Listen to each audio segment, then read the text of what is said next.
I'm Kieron Salter from KW Special Projects and also KW Motorsport. We're here at the TCT show primarily to do a presentation today at the conference regarding our use of additive manufacturing in race car development and how we exploit that to accelerate development process within motorsport. We use digital manufacturing in our processes for design a lot. So we are a project-based company. We're not a print bureau. We don't just sell machine time. We use additive manufacturing as one of the digital technologies within a lot of our projects. So we design, we manufacture, we make and we assemble and we deliver complete projects. And we find that additive manufacturing has given us a real advantage in that, primarily in terms of saving time, mitigating risk, and also some of the components that we couldn't make previously using traditional manufacturing processes. So as our demand on that and our usage in other projects has expanded, we've found the need to grow our capacity.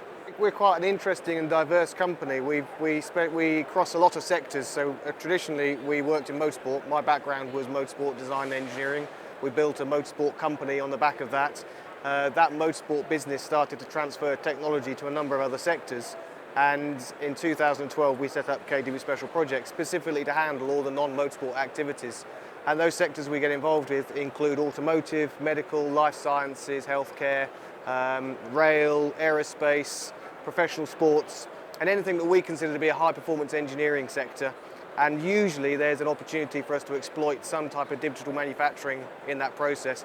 And actually an element of our business includes designing and building special purpose machines to help us exploit that. Since 2012, a lot of the changes have been in materials, in the cost of some of the machinery, in terms of the capital equipment investment. In terms of the software as well, the software is starting to develop very quickly. Not quick enough really for us, for some of the uses that we have in mind, but it's really, as our business is about exploiting and exploring new applications for an existing technology. So we're finding ever new applications within sports for doing that. We use additive manufacturing and digital manufacturing or digital fabrication across the board. We use it for jigs, fixtures, for tooling, for prototypes and modelling, and we also use it for end-use parts as well. We use both FDM, which we have as a process in-house, and we also design and manufacture stuff using metal laser sintering, which we subcontract. Software-wise, we saw a really interesting presentation from Autodesk this morning, which talks about specifically the needs of software design engineers to help design parts that can be manufactured that really exploit the benefits of additive.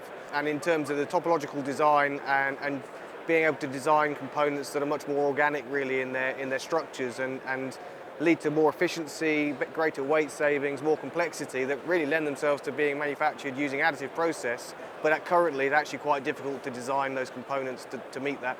Materials are a big area for us because coming from a motorsport background where it's all about lightweighting and materials and performance, we obviously have a lot of experience in composites. And one of the areas where additive manufacturing has really helped us exploit that recently is in soluble tooling for manufacturing composites with much more cost-effective and much more complex tooling strategies. So materials in both the FDM process, in terms of the additive manufacturing process, but also materials in terms of how we can then use the additive process as part of the supply chain to improve the materials downstream. So yeah, we're very interested in materials. We're very interested in how the materials in metal laser sintering will work out in the future, because that's probably one of the big hurdles to it really becoming heavily adopted in the aerospace industry.